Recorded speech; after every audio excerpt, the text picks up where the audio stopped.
ویسے تو جو دعائیں اور وظائف میں بتایا کرتا ہوں اس کی عمومی اجازت ہوتی ہے۔ ویسے بھی کسی ایک کو اجازت دینا ضروری ہے۔ اگر کسی ایک کو دے بھی دی تو پھر جتنے بھی لوگ سنتے ہیں سب کو میری طرف سے دلی اجازت ہوتی ہے۔ وہ لوگ بھی یہ وظائف کر سکتے ہیں اگر ان کا سیم بالکل یہی مسئلہ ہے۔ اللہ کا نام اور اللہ کا کام ہی سب کچھ ہے۔ اس کائنات کی جان اللہ کا نام اور اللہ کا کلام ہے۔ یہ اللہ کا کلام تو ہم نے پورا کیا، اب اللہ کے نام پہ آئے ہیں۔ نام کی طاقت یہ ہے کہ نام لیتے لیتے دنیا سے چلے جائیں، آگے کام بن جاتا ہے۔ اس لیے سوچا کہ اسماء الحسنی خود قرآن کریم میں اللہ تعالیٰ نے فرمایا ہے کہ اے پیغمبر ان کو کہہ دیجئے کہ اللہ کو اللہ کہہ کر پکاریں یا رحمان کہہ کر پکاریں۔ جس نام سے چاہیں پکاریں، وہ اچھے اچھے نام اللہ کے ہی ہیں۔ جیسے چاہو پکارو، یا اللہ کہو، یا رحمان کہو، یا رحیم کہو، یا رؤوف یا کریم کہو، جس طرح بھی پکارو گے۔ فرمایا یہ خوبصورت اور حسین نام جتنے بھی ہیں سب اسی اللہ کے ہیں۔ اس سے مجھے خیال آیا کہ اسماء الحسنی پہ گفتگو کروں، یعنی آج ہم اللہ کا جو پہلا نام ہے یعنی خود اللہ، اس نام کو شروع کریں گے۔ اللہ اس مالک اور خالق کا نام ہے جس نے کائنات کو بنایا۔ کائنات کے مالک اور خالق اور رازق کا نام ہے اللہ، اور اللہ جو ہے اللہ تبارک و تعالیٰ کا ذاتی نام ہے۔ باقی جتنے بھی نام ہیں وہ صفاتی نام ہیں، کسی نہ کسی وصف پہ دلالت کرتے ہیں، لیکن یہ جو اللہ ہے یہ اللہ تبارک و تعالیٰ کا ذاتی نام ہے۔ اور مفسرین نے لکھا ہے تمام اسماء الحسنی میں سب سے افضل اور افضل ترین نام جو ہے وہ اللہ ہے، کیونکہ ظاہر ہے کہ یہ اللہ کا ذاتی نام ہے، باقی صفاتی ہیں۔ اس لیے علماء فرماتے ہیں یہ عالی یعلم سے مشتق ہے۔ عالی یعلم کا معنی عطا کرنا، تو اللہ کو بھی اللہ اس لیے کہتے ہیں کہ وہ عطا کرتا ہے، بلکہ عطا کرتے ہی اللہ ہے، تو عطا کرنے والی ذات کو اللہ کہا جاتا ہے۔ اس لیے یہ جو اللہ نام ہے یہ اس ذات کا نام ہے جو ساری کائنات کو عطا کرتا ہے۔ اور یہ نام ایسا مبارک نام ہے، یہ اس وقت بھی تھا جب کائنات میں کچھ نہیں تھا، اور یہ نام اس وقت بھی ہوگا جب کائنات میں کچھ نہیں ہوگا، بلکہ جب تک یہ نام اس کائنات میں گونجتا رہے گا تو اللہ تبارک و تعالیٰ آسمان و زمین کی کائنات کو قائم رکھیں گے۔ اسی لیے حدیث میں فرمایا میں مفہوم عرض کرتا ہوں کہ اس روح زمین پر قیامت برپا نہیں ہوگی جب تک کہ زمین پہ اللہ اللہ کہا جاتا رہے گا۔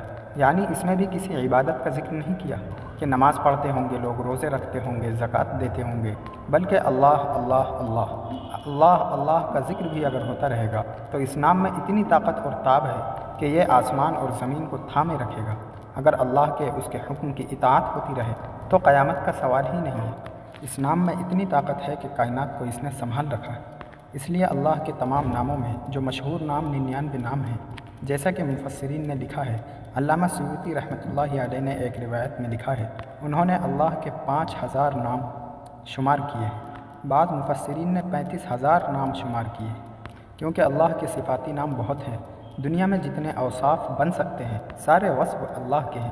علامہ امام سیوطی رحمۃ اللہ علیہ کا قول یہ ہے کہ لفظ اللہ اس میں جامد ہے کہ نہ یہ کسی سے بنا ہے اور نہ اس سے کوئی بنتا ہے۔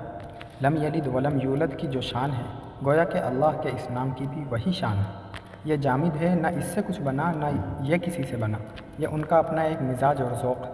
لفظ اللہ جو ہے یہ اللہ کا ایک ذاتی نام ہے۔ اس کو ادا کرنا جب اسے زبان سے کہیں اس کے بارے میں مفسرین نے لکھا ہے کہ اس کا ادب یہ ہے کہ اللہ کے ساتھ اس کے ساتھ کوئی تکریم کا جملہ لگانا چاہیے، جیسے تعالی اللہ تعالیٰ نے فرمایا، یا تبارک و تعالیٰ کہ اللہ تبارک و تعالیٰ کا ارشاد ہے، یا اللہ جل جلالہ کہنا چاہیے، یا اللہ جل شانہ کہنا چاہیے۔ لفظ اللہ اکیلا بولنا فرمایا جائز تو ہے لیکن خلاف ادب ہے، کیونکہ اللہ کو چھوٹے موٹے کسی لقب کے ساتھ بھی شمار کرنا چاہیے۔ حضرت حکیم الامت تھانوی رحمۃ اللہ علیہ نے تو عجیب بات فرمائی کہ اللہ کی ذات ہم پر اگر یہ شرط لگا دیتی کہ میرے نام کو القابات کے بعد لینا، جیسے دنیا کے اندر کسی بڑے بادشاہ کا جب نام لیا جاتا ہے تو القابات کے بعد نام لیا جاتا ہے، اگر اللہ ہم پر یہ شرط لگا دیتے تو ہم زندگی بھر القاب ہی نکالتے اور شمار کرتے کرتے دنیا سے فنا ہو جاتے اور اللہ کے نام لینے کی نوبت ہی نہ آتی۔ اللہ کی ذات کے القاب اتنے ہیں کیونکہ وہ بادشاہوں کا بادشاہ ہے۔ فرمایا کہ اگر اللہ یہ شرط لگا دیتے تو پھر ہم اللہ کا نام کبھی نہ لے سکتے۔ یہ اللہ کی لطف و عنایت ہے کہ اللہ تعالیٰ نے یہ شرط نہیں لگائی کہ میرے ناموں پہ القاب پہلے لگاؤ، جیسے کہ دنیا کے بادشاہوں میں القاب پہلے شمار ہوتے ہیں پھر میرا نام لینا۔ فرمایا کہ اگر اللہ کے القاب بیان کرتے رہتے، فرماتے ہیں زندگی ہماری فنا ہو جاتی، اللہ کا نام لینے کی نوبت نہ آتی۔ اس لیے فرمایا وہ کریم داتا ہے، اس نے کہہ دیا کہ تم جلدی سے جھٹ سے میرا نام لے لو اور اپنے دلوں کو تسکین دے دو۔ اس لیے ہم اللہ اللہ کہہ دیتے ہیں، یا اللہ کہہ کر پکارتے ہیں، یا اللہ ہماری یہ حاجت پوری کر دے۔ ہم القاب کے تکلف میں نہیں پڑھتے۔ یہ بھی فرمایا کہ اللہ کی لطف و عنایت ہے، ورنہ اگر بادشاہوں کی طرح شرط لگا دیتے تو اللہ کا نام لینے کی نوبت نہ آتی۔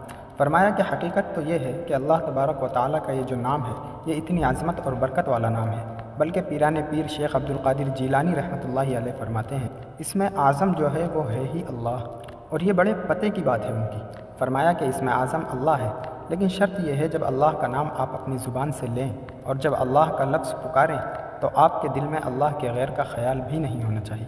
فرمایا کہ ادنا خیال بھی آپ کے قلب کے اندر نہ ہو، خالص اللہ کی پکار کے ساتھ آپ اللہ کو پکاریں، زبان پر بھی اللہ اور دل میں بھی اللہ کے سوا کوئی غیر نہیں ہے۔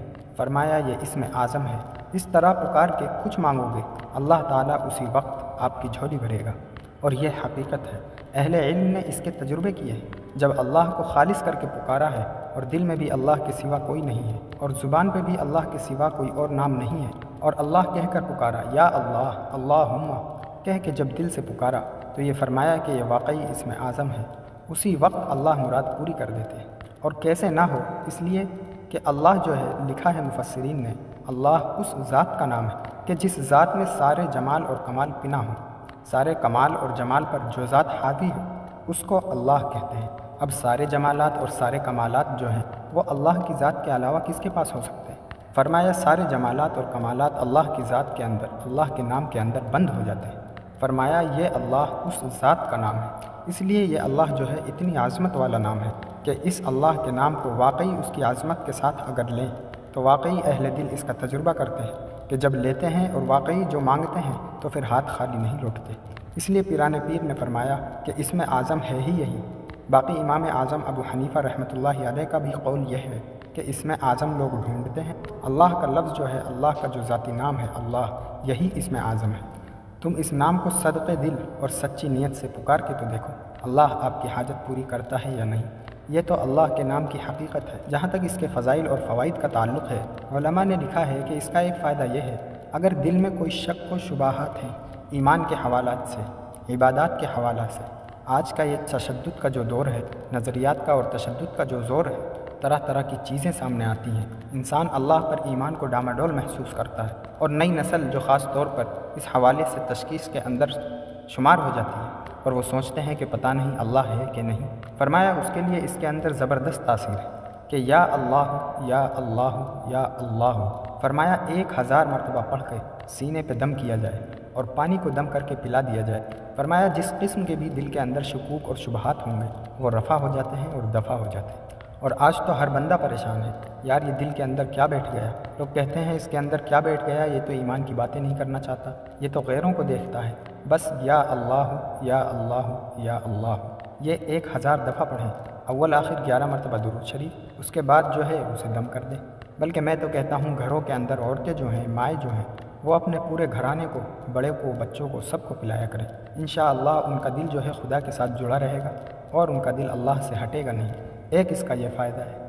اب سوال یہ ہوتا ہے کہ کتنے دن کریں، تو اسے 41 ڈے یعنی 41 دن کریں، 41 دن کریں، انشاءاللہ ضرور تبدیلی آئے گی۔ اور اس کا دوسرا فائدہ یہ ہے، اگر کسی کا کوئی کام اٹکا ہوا ہے، بڑا مشکل کام ہے، ہو نہیں پا رہا، اور زور لگا دیا، ساری کوششیں کر لیں، کام نہیں ہو رہا، تو جمعے کی نماز سے پہلے خلوت میں بیٹھ کے صرف 200 مرتبہ پکارنا ہے، اللہ اللہ اللہ اللہ اللہ، 200 مرتبہ صرف پکارنا ہے جمعے کی نماز سے پہلے۔ اول آخر 11 مرتبہ درود شریف پڑھ لیں اور 200 مرتبہ اللہ کے اس نام کا ورد کریں۔ فرمایا کہ کیسا بھی مشکل کام ہو کہ اللہ تبارک و تعالیٰ اگلا جمعہ آنے سے پہلے حل کر دیتے ہیں۔ عجیب تاثیر ہے اس نام میں۔ صرف 1 دن کرنا ہے، صرف 1 دن۔ اگر 1 ہفتے میں اتفاق سے نہ ہو تو اگلا جمعہ آئے پھر کر لیں۔ ویسے تو فرمایا کہ وہ پڑھنے والے کے اوپر ہے کہ وہ سچائی نیت کے ساتھ پڑھ رہا ہے، صدقے دل سے پڑھ رہا ہے یا نہیں۔ اگر نیت پاک ہے اور دل صاف ہے تو انشاءاللہ اگلا جمعہ آنے سے پہلے کام ہو جانا ہے، ورنہ فرمایا کہ 7 جمعے پورے کر لیں، انشاءاللہ کہیں نہیں جاتا آپ کا کام ضرور ہو جاتا ہے۔ یہ جمعے کی نماز سے پہلے کرنا ہے۔ خواتین جمعے کی نماز نہیں پڑھتی، گھر میں ہی ہوتی ہیں، تو وہ دیکھ لیں کہ لوکل مسجد میں، پاس والی مسجد میں جمعے کی نماز کب ہے، یہ پتہ کر لیں کہ مسجد میں کتنے بجے جماعت ہے، وہ اس سے پہلے 1 بجے بیٹھ کر گھر میں پڑھ لیں، 12:30 بجے پڑھ لیں، نماز سے پہلے پڑھ لیں، خلوت میں بیٹھ کے یکسوئی کے ساتھ، تنہا ہوں یکسوئی کے ساتھ اس نام کو پڑھیں، انشاءاللہ بہت زبردست عمل ہے۔ اچھا، سوال یہ پیدا ہوتا ہے کہ جب انسان اللہ کو پکار رہا ہے، اس سے پہلے بھی اس کے دل میں خیالات ہیں، اور جب پکار چکے گا اس کے بعد بھی اس کے دل میں خیالات ہیں، تو جب وہ پکارے گا تو اس وقت اس کے خیالات صرف اللہ کو یاد کرنا ہوگا، صرف اللہ کی طرف اس کا ذہن ہوگا۔ اس کا صحیح مطلب کیا ہے؟ اس کا آسان سا مطلب ہے کہ جب انسان اللہ کو پکارے تو جس مقصد کے لیے وہ پکار رہا ہے، جو بھی اس کی پریشانی ہے، تکلیف ہے، اسے جو بھی دکھ ہے، جو بھی درد ہے، جس کام کے لیے بھی وہ اللہ کو پکار رہا ہے، تو اس کے دل میں اس وقت یہ بات ہونی چاہیے کہ میرے اس کام کو کرنے کے لیے اللہ کے سوا کوئی اور نہیں کر سکتا، یہ صرف اور صرف اللہ کی ذات کر سکتی ہے۔ جب تک اللہ نہ چاہے تب تک میرا یہ کام نہیں ہو سکتا۔ تو اس سچے دل کے ساتھ کہ یہ کام میرا صرف اللہ ہی کر سکتا ہے، کوئی غیر اس کو نہیں کر سکتا، یہ اپنے ذہن میں، اپنے دماغ میں بات کو بیٹھا لیں اور سچے دل سے اللہ کو پکاریں۔ اس کو پورا اسی ذات نے کرنا ہے اور کوئی کر ہی نہیں سکتا، بھلے ہی بظاہر چھوٹا سا کام ہے، یا صرف آپ کو نمک کی ڈلی لینی ہے، یا آپ کو اپنی جوتی کا تسمہ لینا ہے۔ تبھی تو نبی کریم صلی اللہ علیہ وسلم نے فرمایا، جوتی کا تسمہ ہو یا نمک کی ڈلی ہو، تم خدا سے مانگو۔ حالانکہ نمک کی ڈلی پڑوسی دے دے گا آپ کو، تسمہ آپ کو دکان سے مل جائے گا، نہیں، فرمایا اللہ سے مانگو۔ اس کا مطلب یہ کہ وہ جو بھی چیز آپ مانگ رہے ہیں، اس لمحے میں آپ یہ تصور باندھ کر مانگیں کہ خدا کے علاوہ اور کوئی اس کو حل کرنے والا نہیں، خالص ساری کی ساری ایاک نعبد و ایاک نستعین، تجھ ہی سے ہم مدد مانگتے ہیں۔ جب اس شان کے ساتھ ہاتھ اٹھائے گا، اللہ تبارک و تعالیٰ اس میں اعظم کی طاقت پیدا کر کے آپ کو وہ عطا